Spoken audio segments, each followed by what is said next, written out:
Hi friends, welcome to யோசி and சேமி. இன்றைக்கி நம்ம யோசி அண்ட் சேமியில் எதை பற்றி பார்க்க போகிறோம் அப்படின்னா, தம்ப்நெயில் பார்த்தே எல்லாருமே கண்டுபிடிச்சிருப்பீங்க.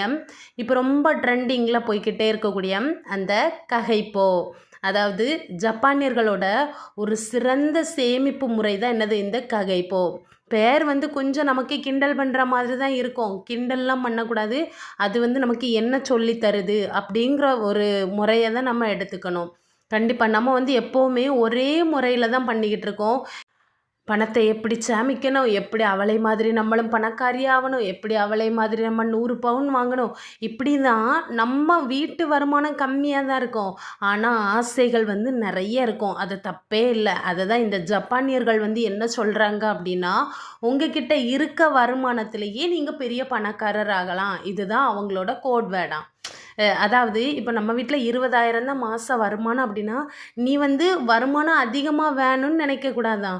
நினைக்கிறது தப்பு இல்லை. அந்த 20,000த்துலேயே நீ நினச்சேன்னா உன்னால் பணக்காரனாக ஆக முடியுமா? அதுக்கு பேர் தான் ககைப்போ. வாங்க இன்றைக்கி ஜப்பானியர்களோட ககைப்போ பற்றி தெரிஞ்சுக்கலாமா? வாங்க வீடியோக்குள்ளே போகலாம். ஃபஸ்ட்டு பார்த்திங்கன்னா, நான் இந்த ககைப்போ பற்றி யூடியூப்பில் தான் 2-3 வீடியோ பார்த்துருந்தேன். அதை பற்றி தெரியாத நம்மளோட சப்ஸ்கிரைபருக்காக தான் இன்றைக்கி அதை பற்றி சொல்லித்தரேன். கண்டிப்பாக சூப்பரான ஒரு சேமிப்பு முறை தான். பிடிச்சிருந்து அப்படின்னா கமெண்ட்டும் லைக்கும் பண்ணிவிட்டு போங்க, ஓகேவா? சரி வாங்க ஃப்ரெண்ட்ஸ். ஃபஸ்ட்டு பார்த்திங்கன்னா, அதுதான் உங்கள்கிட்ட என்ன வருமானம் இருக்கோ அதுதான் ககைப்போ.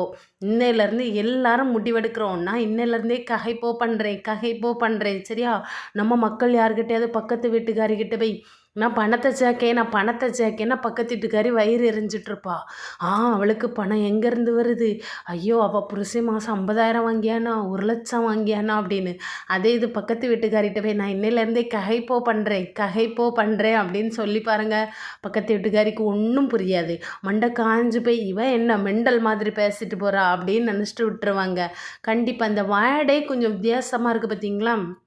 ககைப்போ நமக்கு என்ன சொல்லி தருது அப்படின்னா, ஜப்பானியர்கள் எப்படி இப்படி பணக்காரவங்களாக இருக்காங்க அப்படின்னா, அவங்க 3 டிப்ஸு தான் ஃபாலோ பண்ணுறாங்களாம் பணத்தை சேமிக்கிறதுக்கு. அதாவது அவங்க ஆடம்பர செலவும் பண்ணுவாங்களாம். அதே சமயத்தில் அவங்க எவ்வளோ செலவு பண்ணாங்களோ அதுக்கு நிகருக்கு நிகர் பணத்தை சேர்க்குறதுக்கு 3 ஐடியாவை தான் ஃபாலோ பண்ணுறாங்க. ஃபஸ்ட் ஐடியா என்னன்னு பார்த்தீங்கன்னா, நம்மளோட தினமும் நம்ம என்னென்ன எக்ஸ்பென்சஸ் பண்ணுறோமோ, அதாவது அன்றாட செலவுகளை டெய்லி ட்ராக் பண்ணணுமா. ஃபஸ்ட்டு டிப்ஸ் என்னது? டெய்லி ட்ராக் பண்ணு. எதை ட்ராக் பண்ணணும்? உன்னோட செலவுகளை. அதை எப்படி பண்ணணும்? உங்கள் வீட்டில் இப்போ நீங்கள் ஒரு கம்ப்யூட்டராக இருக்கலாம். கம்ப்யூட்டர்லாம் வேணாங்க, எல்லார் வீட்லேயும்லாம் இருக்காது. லேப்டாப்பும் இருக்காது. சரி, ஒரு சாதாரண ஒரு பேப்பர் பென் இருக்குமா? அதில் இன்றைக்கி காலையிலேருந்து ராத்திரி வரை நம்ம கடைக்கு போயிட்டு என்னென்ன வாங்கிட்டு வந்தோம், ₹1 பச்சை மிளகாயிலேருந்து 10,000 பட்டு புடவை வர என்னென்ன செலவு பண்ணமோ அதை டெய்லி ட்ராக் பண்ணிகிட்டே வரணும். சூப்பராக ஒரு நோட் எடுத்துருங்க. நாளையிலேருந்து அன்னன்னைக்குள்ள தேதியை போட்டு, இன்றைக்கி இவ்வளோ ₹100 இருக்குது கடைக்கு போயிட்டு, இன்றைக்கி ₹500 இருக்குது, இன்றைக்கி ₹10,000 இருக்குது. தினமும் போட்டுகிட்டே வந்தோம் அப்படின்னா, அந்த மாத கடைசியில் பார்க்கும்போது நம்ம என்னென்ன செலவுகள் தேவை உள்ள ஆணியது, தேவை இல்லாத ஆணியது, எதை பிடிங்கிருக்கோன்னு அதில் கரெக்டாக தெரியுமா? அதனால தான் ஜப்பானியர்கள் டிப்ஸாக இந்த டெய்லி ட்ராக் பண்ணுங்கள் உங்களோட எக்ஸ்பென்சஸை அப்படின்னு நமக்கு ஈஸியாகவே சொல்லி கொடுக்குறாங்க. 2வது சூப்பரான டிப்ஸு பார்த்திங்கன்னா, பட்ஜெட் போடணுமா. ஃபஸ்ட்டு டெய்லி ட்ராக் பண்ணு உன்னோட செலவுகளை. 2வது டிப்ஸு பார்த்திங்கன்னா, பட்ஜெட் போடணுமா. கண்டிப்பாக பட்ஜெட் போட்டு தான் வாழணும். எப்படின்னா, அந்த பட்ஜெட் போடுறத 3 டைப்பாக பிரிக்கிறாங்களாம். ஃபஸ்ட்டு என்னென்னா நீட்ஸு, 2வது வாண்ட்ஸு, 3வது கல்ச்சர் அண்ட் சொசைட்டி, 4வது பார்த்திங்கன்னா அன்எக்ஸ்பெக்டட். சரியா? இதை தமிழில் சொல்லட்டுமா? அவங்க இப்போ மாதம் 20,000 வருதுன்னா 20,000த்தை 5,000 4ஆக பிரிக்கணுமாம். ஒரு 5,000 எதுக்குன்னா உன்னோட நீட்ஸ், அன்றாட தேவைகளுக்கு. பால், மளிகை ஜாமான், மீன், சிலிண்டர் என்னென்ன வேணுமோ அந்த 5,000த்தை எடுத்து ஒரு மாதத்துக்கு நீ வச்சுக்கணும். அடுத்து ஒரு 5,000த்தை எடுத்து வாண்ட்ஸ்னால் என்னது? உன்னுடைய விருப்பங்கள். 3வது பார்த்திங்கன்னா கல்ச்சர் அண்ட் சொசைட்டி. கல்ச்சர்னா என்னது? கோயில் திருவிழா, கோயில் கூட கல்யாண வீடு அந்த மாதிரி. 4வது பார்த்திங்கன்னா அன்எக்ஸ்பெக்டட்னா என்னென்னா எதிர்பாராத ஒரு நிகழ்வு. அது என்ன வேணாலும் இருக்கலாம். அதுக்கும் நம்ம வந்து பணத்தை சேர்த்து வைக்கணும். அப்போ அதுக்கு பேர் தான் மொத்தமாக அவங்க என்ன சொல்கிறாங்களாம், பட்ஜெட் போட்டு வாழு. பட்ஜெட் போட்டு வாழையில் கண்டிப்பாக பாயிண்ட் நீட்ஸ் சொன்னேன். நீட்ஸ்னால் என்னது, நம்மளோட டெய்லி நெசசரியான திங்ஸ் வாங்குறது. பால், மீன், வெஜிடபிள் காய்கறி எல்லாமே வாங்குறது. அப்போது அதை வந்து நம்ம வந்து தவிர்க்கவே முடியாது. கண்டிப்பாக உழைக்கிறதே சாப்பிட்றதுக்கு தான். அப்போ வந்து நம்மளோட நீட்ஸை தவிர்க்க முடியாது. இந்த மாதத்துக்கு நமக்கு இவ்வளோ தான் ஆகும் அப்படின்னு அதில் ஒரு பட்ஜெட் போட்டுருங்க. 2வது பார்த்திங்கன்னா வாண்ட்ஸ்ன்னு என்னென்னா விருப்பம். விருப்பம்னா என்னென்னா, இப்போ இந்த மாதம் எனக்கு ஒரு 500 ரூபாய்க்கு ஒரு செருப்பு வாங்கணும், 2000 ரூபாய்க்கு ஒரு பட்டு புடவை வாங்கணும். இது வந்து ஆப்ஷனல் தான். இந்த வாண்ட்ஸ் வந்து இல்லாமல் கூட நம்ம வாழ முடியும். இந்த மாதம் அந்த சாரீ வாங்கலைன்னா என்ன, அடுத்த மாதம் வாங்கிக்கலாம் அப்படின்னு அந்த வாண்ட்ஸுக்கு நம்ம வச்ச ரூபாயை நம்மளால் சேவ் பண்ண முடியும். அது வந்து இல்லாமல் இருக்கும் இந்த வாண்ட்ஸ். சரியா? 3வது பார்த்திங்கன்னா கல்ச்சர் அண்ட் சொசைட்டி. ஆனால் வாண்ட்ஸுக்காக நம்ம மாதம் ஒரு அமௌண்ட் எடுத்து வைக்கணும். வாங்குறதும் வாங்காததும் அவரவர் இஷ்டம். 3வது பார்த்திங்கன்னா கல்ச்சர் அண்ட் சொசைட்டி.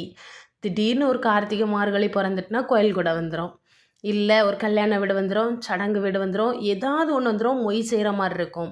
இப்போ ஒரு கோயில் கூட வருது, வருஷத்தில் ஒரு நாள், கண்டிப்பாக அதுக்கு நம்ம வந்து துணி எடுத்து தான் ஆகணும். அப்படிங்கிற பட்சத்தில் அந்த கார்த்திகை அந்த டைம் கோயில் கூட டைமில் போய் நம்ம வந்து துணிமணி எல்லாம் எடுக்கிறத விட மாதம் நீ அதுக்குன்னு ஒரு அமௌண்ட்டு சேர்த்துட்டே வரணும். அப்போ தான் நம்ம வந்து கடைசியாக கோயில் கூட டைமில் நல்ல சூப்பராக பரப்பிட்டு எடுத்து போய் நிற்க முடியும். இல்லை அந்த மாதம் நமக்கு அந்த மாதம் போய் நம்ம யார்கிட்டையாவது கடன் வாங்குகிற மாதிரி இருக்கக்கூடாது. சரியா? 4வது பார்த்திங்கன்னா அன்எக்ஸ்பெக்டட். இந்த வார்த்தையிலே உங்களுக்கு புரிஞ்சிருக்கும், எதிர்பாராத ஒரு நிகழ்வு. இன்றைக்கி நல்லா இருப்போம், நாளைக்கு ஒரு காய்ச்சலில் படுத்துருவோம். அப்படிங்கும்போது ஹாஸ்பிட்டல் செலவு வரும். அப்போ அதை வந்து அந்த டைமில் நம்ம வந்து பக்கத்து வீட்டுக்காரவங்ககிட்ட போய் 100 ரூபா கொடு, 500 ரூபா கொடுன்னு கேட்கக்கூடாது. நம்ம வீட்டில் ஹாஸ்பிட்டலுக்குன்னு ஒரு அமௌண்ட்டு தனியாக வச்சுருப்போம். அப்போ அதை எடுத்துகிட்டு போகணும். அதெல்லாம் எப்போவுமே ஒரு செலவு மாதிரி வருமானு கேட்டால் கண்டிப்பாக வராது. இப்போ வந்து நான் சொன்ன இந்த needs, wants, culture and society, unexpected, இந்த 4 செலவுமே 4மே செலவு தான். இதிலேருந்து எப்படி மணியை சேவ் பண்ணலாம்னா, நீட்ஸுக்கான செலவை நம்ம கண்டிப்பாக பண்ணி தான் ஆகணும். அதே மாதிரி வாண்ட்ஸ்னால் விருப்பம். இந்த மாதம் இல்லாட்டும் அடுத்த மாதம் கூட அந்த விருப்பத்தை நிறைவேற்றிக்கலாம். 6 மாதம் கழித்து கூட நமக்கு பிடிச்ச ஒரு பைக்கை வாங்கிக்கலாம், பிடிச்ச ஒரு பிக்னிக்கு அவுட்டிங் போயிடலாம். அப்போ அந்த வாண்ட்ஸுக்கு நம்ம மாதம் ஒரு 5000 சேர்த்து வச்சுட்டே வருவோம். அந்த 5000 ரூபாயை காலியாக்கணுமா இல்லை சேவ் பண்ணணுமா அப்படிங்கிறது நம்ம கையில். அதுதான் நம்மளோட சேவிங்ஸ். அந்த வாண்ட்ஸுக்கு வச்ச பைசாவை, அதாவது அவுட்டிங் போகிறதுக்கு, ஒரு துணி வாங்குறதுக்கு வச்ச ரூபாயை நம்ம எடுத்து என்ன பண்ணக்கூடாது, ஹாஸ்பிட்டல் செலவுக்கு பண்ணக்கூடாது. ஹாஸ்பிட்டலுக்குன்னு நம்ம எதை வச்சுருக்கோமோ அந்த அமௌண்ட் எடுத்து தான் ஹாஸ்பிட்டலுக்கு பண்ணணும். இப்படி தான் ஜப்பானியர்கள் வந்து ரொம்ப நுணுக்கமான முறையில் பண்ணுறாங்களாம். அதனால தான் அவங்க வந்து ரொம்ப ஹை லெவலில் வந்து பணக்காரவங்களாக இருக்காங்க. ஓகேவா? அடுத்து கடைசியாக பார்த்திங்க அப்படின்னா 3வது டிப்ஸ் என்னென்னா யோசித்து செலவழி. முதல்ல டெய்லி ட்ராக் பண்ணுங்கள். 2வது டிப்ஸ் பட்ஜெட் போட்டு வாழுங்க. அந்த பட்ஜெட்டை 4 பிரிங்க. Needs, wants, culture and society, unexpected. அந்த 4 எப்படின்னு உங்களுக்கு புரிஞ்சிருக்கும். கடைசியாக ஜப்பானியர்களோட டிப்ஸ் ஒன்று தான், என்னென்னா யோசித்து செலவழி. யோசித்து செலவழின்னா என்னென்னா, இப்போது ஒரு சில பேர் வந்து இப்போ நம்ம வந்து இன்றைக்கி கடைக்கு போயிருக்கோம் அப்படின்னா போன உடனே கண்ணில் கண்ட பொருளை எடுக்கக்கூடாதான். அந்த பொருள் இன்றைக்கி நமக்கு தேவையா, இல்லை இந்த பொருள் இல்லாமல் நம்ம வந்து ஒரு வாரம் இருக்கலாமா, ஒரு மாதம் இருக்கலாமா அப்படின்னு அந்த பொருளை யோசித்து பார்த்து நீங்கள் செலவு பண்ணணுமா. ஏன்னா அது பெரிய பொருளாக இருக்கும், 1000 ரூபா ரேட்டில் ஒரு பொருளாக இருக்கும். அது இல்லாமல் நம்மளால் வீட்டுக்கு திருப்பி வர முடியுமா அப்படின்னு யோசித்து செலவழிக்கணுமா. இதுதான் ஜப்பானியர்களோட கடைசி பாயிண்ட், யோசித்து செலவழி. கண்டிப்பாக ஒரு சில பேர் வந்து சொல்லுவாங்க, செலவிலும் சேமிப்பு பண்ணுங்க அப்படின்னு. கடைக்கு போகிறோம், 100 ரூபாயை கொண்டு போய்ட்டு 100 ரூபாய்க்கும் பொருளை வாங்கிட்டு வரக்கூடாது. அந்த 100 ரூபாயை கொண்டு போய் 60 ரூபாய்க்கு பொருளை வாங்கிட்டு 40 ரூபாயை மீதி கொண்டு வரணும். 100 ரூபாயை நம்ம எதுக்கு எடுத்துகிட்டு போனோம், செலவழிக்கிறதுக்கு. அந்த செலவுலேருந்து நம்ம சேமிப்பு முறையாட்டு ஒரு 40 ரூபா மீதி கொண்டு வந்திருக்கோமா. இப்படி குட்டி சேவிங்ஸ் ஐடியா வந்து சூப்பராக ஜப்பானியர்கள் பண்ணுறாங்க. எனக்கு தெரிஞ்சதை தான் நான் உங்களுக்கு சொல்லி தந்திருக்கேன். கண்டிப்பாக நீங்கள் இது வரைக்குமே சேவ் பண்ணக்கூடிய ஒரு ஐடியாவில் இல்லை அப்படின்னா இந்த ககைப்போ மெத்தடை கண்டிப்பாக சேவ் பண்ணுறதுக்கு வச்சுக்கோங்க. சரியா? கடைக்கு போனோமா பொருளை டக்குன்னு வாங்கினோமா அப்படின்னு இல்லாமல் நல்லா யோசித்து இது பண்ணுங்க. இந்த புதுசான ககைப்போ மெத்தட் வந்து எத்தனை பேருக்கு பிடிச்சிருக்கு அப்படின்னாலும் நீங்கள் வந்து கமெண்ட் பண்ணுங்கண்ணே. இதே மாதிரி நிறைய நாடுகள்லேருந்து என்னென்ன டிப்ஸ் இருக்குது அப்படிங்கிறத இனி நம்ம சேனலில் கண்டிப்பாக உங்களுக்கு நான் வந்து எக்ஸ்பிளைன் பண்ணி கொடுக்குறேன். இவ்வளோ நேரம் பொறுமையாக வீடியோ பார்த்ததுக்கு தேங்க்யூ. Love you all.